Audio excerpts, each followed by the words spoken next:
Ya, terminó nuestra reflexión, hermano, porque Nuestra ya tenemos el ponderación contacto con metafísica. Pedro Donoso. Dale. 9:04 de la mañana. Muchas gracias, Pedro, por aceptar la invitación aquí a los Outsiders en la señal de Chroma Click. ¿Cómo has estado, Pedro? Como siempre le pregunto, ¿cómo está el Pacheco por allá? ¿Está normal? ¿Está el día tranquilo? Están, gracias por la invitación. Lo que menos hay acá es Pacheco. No. Un grado más y me hago el Barcelona yo. No. Es impresionante esto. Ay, tremenda tradición de un liguista de cepa. O sea, Bueno. un grado más y desaparece el canguil del encebollado, Sí, está diciendo. Exacto. Está muy bien. ¿Cómo has estado, Pedro? Muchas gracias nuevamente por aceptar esta invitación. Pedro, a ver, hoy estamos literalmente a 30 días, justo a 30 días de que los ecuatorianos vayamos a las urnas. En esos 30 días de por medio, como sándwich, tenemos este fin de semana feriado por acá en Guayaquil. De ahí un fin de semana normal. De ahí otro fin de semana donde tenemos feriado del 10 de agosto, nacional. Y el domingo, después que mucha gente va a llegar cansada del viaje, después de haber ido a la playa, quizás a la sierra, te vas a mamar un debate de 3 horas. Hermoso. Ya, hermosísimo, apasionante, bello. Y después el domingo siguiente, a las urnas, papá. ¿Cómo ves estos 30 días? ¿Cómo presientes que van a ser este último tramo de la campaña? A ver, nosotros desde el gabinete estratégico que yo dirijo hemos hecho un análisis, ¿no es cierto?, de dos campañas que están sucediendo al mismo tiempo, ¿no es cierto? No campañas, de dos fenómenos políticos que están sucediendo al mismo tiempo. Lo que vemos, ¿verdad? Y lo que no vemos, que me parece que es fundamental y supremamente importante ver esto, ¿no es cierto?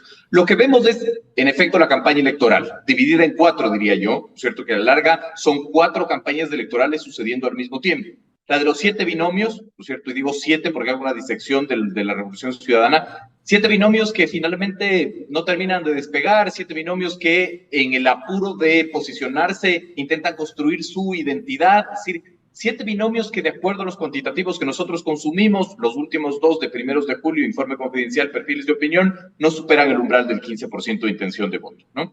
La segunda es la Revolución Ciudadana, que yo creo que le hace una apuesta supremamente interesante. Habrá que ver si le avanza o no, esa es otra discusión, pero es supremamente interesante.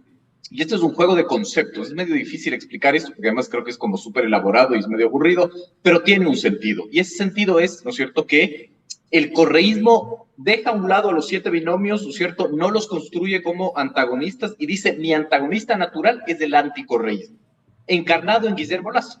El tema aquí es que el anticorreísmo era un entelequia, ¿no es cierto? Es decir, no existía el anticorreísmo, no sabías qué era multidimensional, era digamos, actor, todo el mundo entraba en el anticorreísmo, el movimiento indígena y el empresariado, pero ya cuando el anticorreísmo empieza a gobernar, ¿no es cierto?, el correísmo tiene la capacidad de comparación, de decir, nosotros fuimos de esto es del anticorreísmo encarnado en el gobierno de Guillermo Lasso, ¿no es cierto? Un muerto cada hora y media, un muerto cada 4 horas por siniestros de tránsito, ¿no es cierto? Más suicidios en Quito que muertes violentas, eso es, o ellos dicen, eso es del anticorreísmo, entonces están jugando a esa comparación. La tercera campaña, ¿no es cierto?, la de los asambleístas, que muy parecido al 2021 parecería ser una campaña de canibalismo interlistas, ¿no? Por ejemplo, Sociedad Patriótica haciendo campaña para su partido y apoyando a Topic, y el Partido Social Cristiano también, ¿no? Una dinámica ahí medianamente interesante. Y el cuarto, la campaña de la consulta popular, que no tiene de campaña nada. Es decir, que aquí parece que son 2 grupos de sabios, el uno lanza más cifras que el otro y el otro sabe, exacto, el otro sabe más que el otro, digamos, ¿no? Eso es lo que estamos viendo, pero lo que no estamos viendo es más interesante aún, que son los 2 candidatos que no están en la papeleta. El primero es Guillermo Lasso. Todo lo que haga y deje de decir el gobierno es fundamental en el proceso eleccionario, es decir, lanzar una intención de reforma al sistema de seguridad social es una locura finalmente en esta instancia, ¿no? Puede ser que necesitemos, es otra discusión, pero en este contexto es muy complejo. Y la otra, y los otros actores, los movimientos sociales y la unidad de ¿no? Es decir, los movimientos sociales, el FUT ya llamando a movilización, es decir, haciendo una campaña por fuera del proceso, digamos, eleccionario, ¿no? Todo esto tiene incidencia en lo que vemos. Entonces, creo que ese es el análisis, ¿no? Creo que hay que ir más allá de la compol, de la comunicación política, que es importante, sí, pero creo que hay que ver como todo el escenario y toda esa dinámica. Pedro, gracias por estar. Algunas cosas de los que mencionaste algunos términos en los que me gustaría enfocarme un poco. Es interesantísimo lo que mencionas sobre aquello que no se ve, y me quiero enfocar sobre todo en lo que mencionaste del gobierno, en lo que hace y deja de hacer. Yo creo que el gobierno ahora mismo, así como trató lo del IES un poquito por encima, al menos mediáticamente, ahorita está en otra, ¿no? Lo vemos a Guillermo Lasso haciendo un tour de despedida por Europa, tratando de rogar la extensión de la visa Schengen y todo eso. ¿Eso qué significa electoralmente? Si es que tiene algún significado. Creo que no puedo yo dilucidar cuál es el significado electoral. Lo que sí puedo entender es que lo que diga o deje de hacer, lo que diga y deje de decir y lo que haga y deje de hacer tiene infinita incidencia en el proceso electoral, ¿no? Y yo creo que ahí los únicos que capitalizan bien es el correísmo, ¿no? Es decir, el correísmo entiende que su objetivo es el más débil de los actores políticos, ¿cierto? Guillermo Lasso, ¿no es cierto? Con menos de más bien con el 80% de valoración negativa, con el 80% de credibilidad negativa, es decir, es más fácil golpearle al débil. Yo creo que el correísmo lo entiende. Los otros 7 están ahí enfrascados en que el uno me robó el plan de gobierno. Entrarías en la incoherencia, pues, Pedro. Hay mucha gente entre esos 7 binomios que le fueron pues el soporte y el hombro de Guillermo Lasso y no puedes pues salir a criticarlo porque después la gente te va a decir, oye, ¿y dónde está la coherencia? Claro. Bueno, en el Ecuador es una limitante que coherencia. ellos también tienen. Pero, ¿no? O sea, sí, la coherencia es un poco un ser mitológico igual en este país. No es muy... Exacto. Es fácil, digamos, es fácil construirse coherencia mientras vas andando, ¿no? Claro. Yo no digo que sea fácil o difícil para los 7 binomios, un poco lo que estoy haciendo es describir, ¿no es cierto?, el fenómeno. Sin embargo, en todo este proceso hay como temas que son importantísimos, sobre todo 2 cifras que creo yo que son fundamentales poner sobre la mesa, ¿no es cierto? El primero es la indecisión. Perfiles de Opinión, en su encuesta de primeros días de julio, nos habla de un 61.85% de indecisos, es decir, es altísimo. Informe Confidencial es un poco más baja la cifra, es 38% de indecisión, pero las 2 encuestadoras, ¿no es cierto?, concluyen que el primer lugar irrebatible y el que va ganando el proceso eleccionario es el nulo y el blanco. Los 2 con 29%, ¿no? De Perfiles de Opinión, 29% solo nulo, y de Informe Confidencial, 29% nulos y blancos. Entonces, aún hay, digamos, tela por cortar. Ahora, pero Pedro, y ahí yo sí necesitamos hacer una aclaración. A ver, cuando en una encuesta, y tú que estás en este mundo y sabes leer también las encuestas, cuando alguien en una encuesta te dice voy a votar nulo, ¿es indecisión o es ya una postura de ir a votar nulo, que no me convence ninguno de los 8 candidatos? ¿Y por qué es importante tener presente el nulo? Porque se hace la fórmula esta y llegas a votos válidos. Que si hay bastante ausentismo y si hay bastante nulo, un 25% se puede convertir en 40%. Pues. Eso está conectado con otra cifra que tiene que ver con el pesimismo, ¿no? Ustedes me van a decir, no tiene nada que ver lo uno con lo otro. No, tiene mucho que ver, porque si esto fuera, ¿no es cierto?, en un contexto normal de bajo pesimismo, de activa participación ciudadana en la política, yo diría que ese voto nulo quizás es un voto oculto o es un voto indeciso. Pero ahora, de una u otra manera, ¿no es cierto?, teniendo estos resultados de altísimo pesimismo, de desinterés finalmente por la política o del planteamiento de queremos un nuevo candidato, ese voto nulo sí puede establecerse en el voto nulo como voto nulo duro, digamos, ¿no? Si se puede decir así. Es muy difícil como tener una respuesta categórica, pero en efecto sí podríamos decir que ese es un voto nulo que podría mantenerse en ese umbral y en ese margen. O sea, es una especie de desidia también, es un voto como de cansancio, de agotamiento. Y yo entiendo a mucha gente que está como bueno, tuvimos el precedente el 5 de febrero, ¿no? ¿Verdad? De esta población que va a tener que volver a las urnas porque el voto nulo y blanco superaron a los votos válidos de los candidatos, ¿no? No recuerdo exactamente la localidad. En Calacalí. Calacalí, exactamente. Hay otra cuestión que mencionaste también al principio, Pedro, que es esta cuestión del anticorreísmo, que en algún momento era una entelequia, mencionaste, pero ahora hasta se lo miden en encuestas, ¿no? Se hace una barrita de qué tan anticorreísta eres. No estamos como profundizándonos más todavía en ese hueco del que deberíamos estar saliendo. Sí, en efecto. Sin embargo, y estoy leyendo un fenómeno, es decir, yo soy el que más aupa finalmente para salir de la trituradora del correísmo anticorreísmo, ¿no? Y siempre repito esto, incluso en conversaciones acaloradas, en entrevistas acaloradas. No es que porque no entiendes algo tienes que meterlo en la trituradora correísmo anticorreísmo. No es que si no entiendes un fenómeno es anticorreísta o es correísta, digamos. Sucede mucho eso, ¿no? No entiendo esto, eso es por culpa del correísmo o del anticorreísmo, ¿no? Sin embargo, es lo que está sucediendo, es decir, es la estrategia que está haciendo el correísmo, que yo creo que es una estrategia bastante interesante, habrá que ver si les funciona o no, ¿verdad? Pero claro, el tema es que se consulta en la encuesta, ¿usted es correísta o anticorreísta? Ajá. No si su voto es correísta o anticorreísta, que son cosas distintas. Yo no me identifico, yo ciudadano cualquiera, no me identifico como correísta, anticorreísta, pero mi voto sí puede ser correísta o anticorreísta. Son cosas distintas. Sí, sí, sí. Una cosa es la identidad, otra cosa es la intención de voto o el comportamiento electoral en ese sentido. Claro, digamos, una persona que es un poquito más anticorreísta puede que en algún punto entre dos candidatos sí termine escogiendo el correísmo, ¿no? Como esa pregunta o como lo que dijo Iván Sierra, ¿no? Que 41% prefiere o preferiría que en un escenario vote correísmo, si tiene un poco de sentido. Ahora, ante este escenario, ¿tú crees que estamos o nos están empujando a ser más correístas con todo lo que tenemos como contexto? Digamos, yo siento que mi voto va a estar empujado un poco más hacia allá, pero no porque tenga una convicción y vaya con las manos corazón ardiente, no me acuerdo cómo manos era. limpias y corazón Manos ardiente. limpias y corazón ardientes a votar por el correísmo, pero sí me siento impulsado por el contexto. Y esto, no sé si en tu lectura haya más gente que se pueda relacionar con eso. Es que la apuesta tiene que ver con darle color, darle forma, darle identidad al concepto, ¿no? Es decir, la estrategia inteligente, no sé si es, digamos, intencional o inintencional, pero la estrategia inteligente es quitar el membrete, ¿no es cierto?, y darle contenido. ¿Qué quiero decir con esto?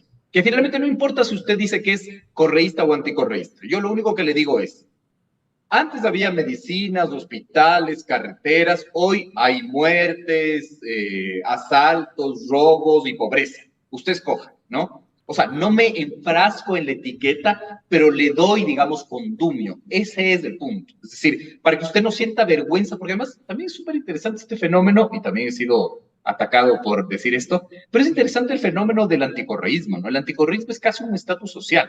Es decir, quizás no tiene mucho que ver con el tema político, tiene que ver con decir que eres anticorreísta, ¿no es cierto? Otra cosa es de la intimidad de la urna, finalmente, ¿no es cierto? Otra cosa ya es en los procesos eleccionarios, por eso a la larga termina ganando Marcela Guiñaga, termina ganando Aquiles Álvarez, Pablo Muñoz, Paula Pavón, independientemente de con el poco porcentaje o lo que sea, ¿verdad? Pero la gente... Estigma, entonces. Hay miedo al estigma. Exacto.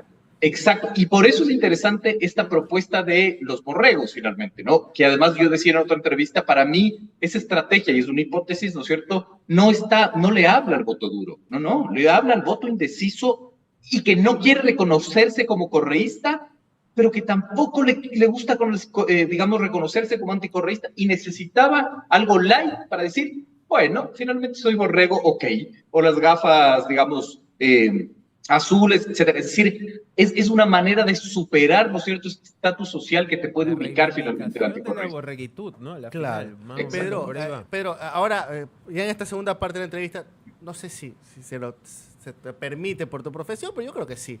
Podemos entrar a analizar un poco qué es lo que ha sido esta campaña. Yo creo que los perfiles están totalmente definidos. Yo creo que a estas alturas están definidos. A ver, Luisa González traigo lo que dejó Correa. O sea, ese es su fin. Tenemos a un Fernando Villavicencio que encarna el verdadero anticorreísmo, ¿no? Que saca a los militares, saca a esta gente con chalecos. Y también, y no sé si compartas conmigo, yo veo los videos de campaña de Fernando Villavicencio y realmente tú ves que hay un grupo etario definido. Ya, en todos los lugares que visites es un grupo etario, son adultos mayores. O sea, y es un mensaje del abuelo, del tío, del padre, que vivió quizás en su momento en dictadura. Claro. Y que quiere esa mano dura, ¿no? ¿Verdad? La mano dura, la cárcel en el Chimborazo. Exacto, ¿no? y otra en la selva, ya. Tenemos un Otto Sonnenhorner que sí, pero como que no, como que quiere mostrarse un poco más centrado. No estoy de acuerdo con el correísmo, pero tampoco quiero salir a dispararles en las calles a los correístas, como quererse mostrar un poco más centrado. Un Yacu Pérez que mantiene este perfil del 2019, perdón, del 2021, pero ya también se muestra como que, oye, por más que me veas, como en el video del otro día, tú me verás sereno, pero yo cuando me enojo, me enojo. Claro, sí. Ya, porque también la gente quiere un poco de mano dura por el tema de seguridad. Tenemos un Daniel Noboa que se muestra como el joven exitoso, vengo de una familia exitosa, quiero crear esa riqueza para el país. Bueno, y un Bolo que todavía no lo descifro, un Bolívar que todavía no lo descifro. Mi voto con Bolívar. Un Jan Topic que, bueno, ayer con su CBD, su marihuanita y toda la cuestión, pero que también quiere ser la mano dura. ¿Tú crees que ya están, los perfiles ya están definidos, verdad? Ya no hay vuelta que darle. Ya no puedes hacer un giro de tuerca de último momento, ¿o sí? Yo más bien diría que no hay identidad. Es decir, yo, digamos, en mi análisis no puedo diferenciar, no puedo hacer una diferencia entre, no sé, Sonnenholzner y Jan Topic. Es decir, no tengo la capacidad identitariamente, ¿no es cierto? Quizás hay dos actores que tienen esa ventaja de ya tener una identidad. A ver, perdón, el refraseo. ¿Cómo nosotros construimos identidades del gabinete estratégico que yo dirijo? Tenemos una ecuación. Esa ecuación, ¿no es cierto?, establece atributos más rasgos diferenciales, ¿cierto?, más lo que eres, menos lo que no eres, más lo que ofertas y más lo que te demandan. Esa es una ecuación para construir identidad, ¿no? Yo veo... Factorización, eso. ¿Ya? Claro, factor elevado al cuadrado, no. Pero finalmente yo no veo ningún candidato que tenga una identidad clara, salvo dos. Yacu Pérez, ¿no es cierto? Pero no es solo un tema de tener identidad, sino ¿esa identidad te sirve ahora? Esa es la gran pregunta.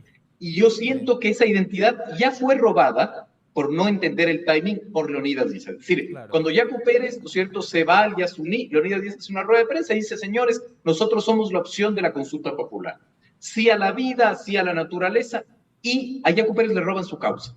Entonces, ya cuando tienes a alguien que te disputa tu causa, ya no es solo tu causa. Y además, la gran pregunta es, ¿esta causa sirve para ahora? Porque quizás en el 2021 lo que la gente se enfrentó es, bueno, ¿cuál es el candidato ambientalista? Ahora ya tienes una consulta ambientalista, entonces quizás ya no necesitas un candidato ambientalista. Estoy planteando como hipótesis, ¿no?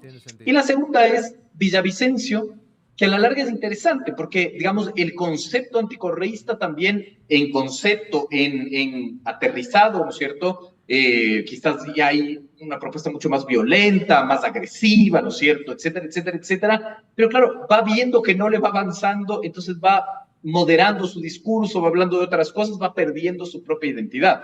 Identidad no es intención de voto, ¿no? No es porque tienes una identidad, a la gente va a votar por ti. No, para nada. Pero esa es su identidad. Y no sé si eso le avanza finalmente. Entonces, salvo esos dos candidatos, el resto yo no veo una identidad. O sea, no veo una identidad clara. Noboa, no tengo idea qué es lo que es finalmente, o qué quiere ser, cuál es su posicionamiento, cuál es su color, cuál es, digamos, su forma. Es morado. Pero a la larga, en esta carrera, ¿cierto?, es interesante porque, claro, este proceso eleccionario demostró que es difícil construir identidad y a la larga construir reconocimiento al mismo tiempo. Te vas construyendo, pero a la larga quieres reconocerte, entonces te vas tropezando. Yo creo que eso es evidente y lo vemos en los números, finalmente. La verdad es que recontra interesante toda esa lectura, ¿no? Pedro, en el tema, y antes de darle paso a Johan para ir cerrando la entrevista, el otro día conversaba con otro consultor político y él me hablaba de lo volátil que puede ser el voto anticorreísta. ¿Ya? Y yo creo que tenemos la experiencia de 2021. ¿Te acuerdas de esa semana en el 2021 en donde no sabíamos si era Yacu o era Lasso el que pasaba segunda vuelta con Andrés Arauz? Y, puchica, mucha gente que había ido a votar con la bandera de Lasso en primera vuelta, se puso pues la bufanda arcoíris rapidito, pues dijo, vamos Yacu. Pero ya después cuando Lasso, ya es oficialmente que pasó segunda vuelta, presta para acá esos zapatos rojos, ¿ya? Entonces, de un momento, en una semana, fuiste de una orilla a otra.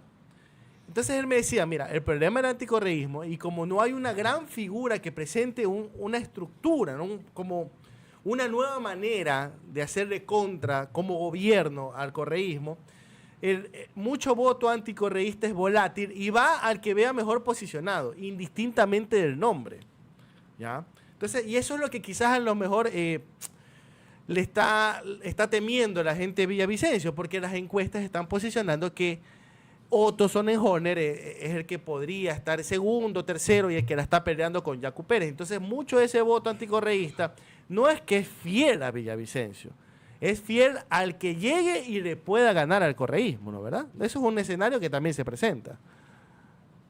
Totalmente, y es un poco lo que yo decía, ¿no es cierto? El anticorreísmo es una amalgama de actores, de causas, de visiones, de opiniones, y extrapolemos esto a gobernar desde el anticorreísmo. Por eso es tan difícil la gobernanza desde el anticorreísmo, porque tienes que satisfacer demandas que muchas veces son contrapuestas, y ahí nacen los verdaderos clivajes. El clivaje correísmo-anticorreísmo es un clivaje mentiroso, ¿no? Eso no es un clivaje. Los verdaderos clivajes son los clivajes que ha tenido el Ecuador desde que es república. Costa-sierra, importadores-exportadores, trabajadores-empleadores. Es decir, el anticorreísmo mete a todos en un saco, ¿verdad? Y es difícil de administrar como fenómeno, ¿no? Claro, extrapolado, digamos, al proceso eleccionario es un poco lo que tú planteas, ¿no es cierto? Es decir, ¿cómo yo llego a al anticorreísmo que la única causa que los abraza finalmente es el ser contrario, el ser antagonista finalmente al correísmo, ¿no? Que no llegue al poder. Entonces, claro, ¿y cómo haces, en el caso de Villavicencio, cómo haces que una venganza personal sea una causa nacional? Ese salto es el complejo, ¿no? Es decir, ¿por qué yo tendría que votar porque usted le persiguieron, señor? Digamos, ¿no? Que dicho sea de paso, es real. Es decir, el fenómeno Villavicencio es un monstruo creado por el correísmo, ¿no? Igual que Lenín Moreno, igual que un montón de cosas que nos toca a nosotros después administrar. Pero más allá de eso, ¿no es cierto? Un poco de gente que no, Que nunca creó debió eso. ser famosa. Creó esos fenómenos, evidentemente. Pero más allá de eso, ¿no es cierto? ¿Por qué? ¿Por qué su venganza personal, por qué su tema personal tiene que ser una causa nacional? Esa es la verdadera pregunta, digamos. Esto de casi que buscar en el anticorreísmo ponerle una figura en Villavicencio, por ejemplo, y ver cómo él está yendo a todos lados con este discurso de voy a combatir la corrupción, como un concepto casi de cuento de hadas, ¿no? Donde dice, no va a haber corrupción desde el día que llegue, le preguntan si quién va a ser su operador político en la asamblea y él dice yo mismo, o sea, toda esta serie de cosas de casi que no, creo que no comprende o no quiere entender cómo es que funciona un gobierno como tal. Y yo veo con preocupación que hay un grupo de personas que sí le está creyendo. Coincido con Omar que se puede percibir que es un grupo etario específico, pero también hay personas no tan de ese grupo etario que le creen, o que están haciendo campaña, incluso defenestrando a quienes podrían hacer una oposición más decente, como Otto, ¿no? Sí, porque está la guerra abierta claro, al menos, entre la barra brava de Villavicencio con la barra brava de Otto. Hay una lucha abierta, por lo menos en por redes. supuesto, Twitter es como un gran panteón donde todos se dan, pero al menos en este caso yo veo que está como planteándose esta especie de lucha por quién es el caballo que puede salvarnos de este monstruo que es el correísmo para ellos. Y ante este escenario yo sí quiero hacer la pregunta. ¿Basta con que el resto simplemente esté leyendo las propuestas así de forma decente o vamos a tener sí o sí un candidato que responda solo a esa tendencia muy extrema de anticorreísmo? Mientras, digamos, esa tendencia extrema no conceptualice lo que quiere decir, ese es un problema. ¿Qué quiero decir con esto? Que no basta que el discurso sea no quiero que vuelva Correa, no quiero que vuelva el prófugo corrupto, no. Basta finalmente, no basta, sino es necesario que tú aterrices en ese concepto. ¿Qué quiero decir con esto? Que, por ejemplo, se puede hacer obras que no ha hecho este gobierno sin la corrupción del correísmo. Estoy inventando, no estoy afirmando eso, ¿no es cierto? Sino digo, hay que aterrizarlo en concepto. No basta finalmente con solo establecer estas etiquetas, ¿no es cierto? Y nadie lo está haciendo y nadie lo está finalmente entendiendo. Entonces, su limitación es profunda cuando me refiero, digamos, a Villavicencio, ¿no es cierto? Su limitación es profunda en entender esa necesidad, porque además también, ¿qué es lo que ha pasado en esta campaña electoral? Es un tema súper interesante, que como hay mucha compol y poca sociología política, ¿no es cierto? No se lee en verdad las cifras. Entonces todo el mundo te dice, las encuestas dicen que la mayor preocupación es la inseguridad. Sí. Solo hablemos de inseguridad. ¿Cómo? No funciona así. No. En Quito, ya les decía yo, las muertes violentas son menores que los suicidios, ¿no? Entonces, digamos, la inseguridad debe ser un gran paraguas multicausal para hablar de un montón de cosas, ¿no es cierto? De pobreza, desempleo, porque no es que la gente tiene plata en su bolsillo, sale, le roban y le matan, ¿no? La gente no tiene plata en su bolsillo, sale y le roban y le matan, ¿no? Entonces, quien solo ha sido monotemático en solo hablar de inseguridad, va perdiendo la capacidad de, digamos, modificar su discurso y atacar otro tipo de problemáticas, ¿no?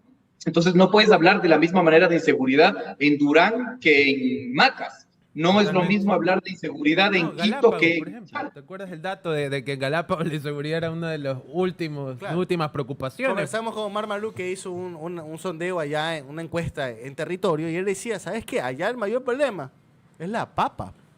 Es la Exactamente, papa. exactamente. Tanto así que Exactamente. Topic estaba entre los últimos puestos en Galápagos. Exacto. Y finalmente, a la larga no le vemos, digamos, puntuar a Topic. Vemos una campaña súper estancada, de acuerdo a los números, etcétera. No está finalmente en los 3 o Tuvo 4 como un momentum al inicio, ¿no? Cuando se presentó, que fue como que este es el apoyo del Partido Social Cristiano, lo posicionó, pero ahí como que se quedó estancado. Porque muchas veces confundimos lo que es reconocimiento, lo que es valoración, lo que es imagen y lo que es intención de voto. El señor Paco Moncayo nos enseña perfectamente eso en las seccionales del 19. El candidato con más reconocimiento, con mejor valoración, con mejor imagen, con pésimo intención de voto. León Roldós Entonces, 2006. León Así Roldós es. 2006. Exacto, Exactamente. exacto. Bueno, pero yo la última que te hago, ¿qué aspiras ver del debate? A ver, yo soy muy reacio en tener criterios utilitarios de los debates. Para mí, el debate es una herramienta fundamental. El debate debería convertirse en un bien público. Mientras más debates, más democracia. Y los debates están diseñados para mejorar la democracia, no para facilitar la vida a los candidatos. Evidentemente, será como un debate igual, acartonado, ¿no es cierto? No creo que sea muy atrevido. Sí será mejor que el del 2021, creería yo, pero digamos a la larga el debate en sí mismo no nos dice nada, no nos va a decir nada, no va a cambiar las preferencias electorales. ¿Tú crees que no? A pesar de ¿Tú que a la crees gente que le no? interesa. ¿Tú crees que el debate de segunda vuelta del 2021 sí cambió, definió situaciones? Con el famoso Andrés no mientas otra vez. No hay una evidencia científica que me dé sustento a eso. Es decir, yo voy a dar mi opinión, pero no encuentro una evidencia científica, a pesar de que en 2016, por ejemplo, un think tank en ese entonces hizo una encuesta y el 60% de la gente decía que le interesaría ver un debate entre candidatos. Una cosa es que lo que la gente te dice me interesa y otra cosa es lo que haga finalmente. Pero esa no es la discusión. La discusión es que el debate es una herramienta que tiene que estar interconectada con otras herramientas que son fundamentales para madurar esta democracia insípida. Por ejemplo, los planes de gobierno. Es decir, el plan de gobierno, ¿no es cierto?, es una herramienta que debería explicarse en el debate para después convertirse en un plan nacional de desarrollo y que esa sea la herramienta fundamental para revocatoria de mandato o incluso para muerte cruzada, ¿no? Yo ponía un tuit y decía, con base en un tuit de Ariana Tanca, que decía, debería haber un formato en donde tú plantees, ¿no es cierto?, planes de gobierno establecidos con indicadores, objetivo macro, micro, con cronogramas, algo un poco más ajustado, ¿no es cierto? Y alguien me decía, pues si este no es una política pública, no se puede construir así. Si un plan de gobierno no es una política pública, entonces no sé qué es finalmente, ¿no? Es decir, es evidente que es un prepaso a la política pública, ¿no? Entonces, yo creo que finalmente siempre los debates van a ser absolutamente necesarios, independientemente de que la gente consuma o no, porque hay que ir construyendo cultura política, ¿no? Es decir, es como ponerse el cinturón de seguridad, digamos, ¿no? Es decir, sí, la gente no lo hace, no elimino el cinturón de seguridad, sino insisto, ¿no es cierto?, hasta lograr ese objetivo. Sí, la cultura política, sobre todo en este país, me parece que necesita seguir avanzando porque yo siento que estamos estancados en hostilidades y en te etiqueto, me etiquetas, te golpeo, te insulto, y la cultura política debería ser un poco más allá de eso, ¿no? Te agradecemos por tu tiempo, Pedro, queda abierta la invitación, ojalá podamos conversar, capaz después del debate, ¿no? Sería excelente hacer un análisis por ahí. Listo, Pedro. Siempre gustoso, claro que sí. Un abrazo, gracias. Chao, chao. Bueno, hemos tenido a Pedro Donoso, profundo análisis.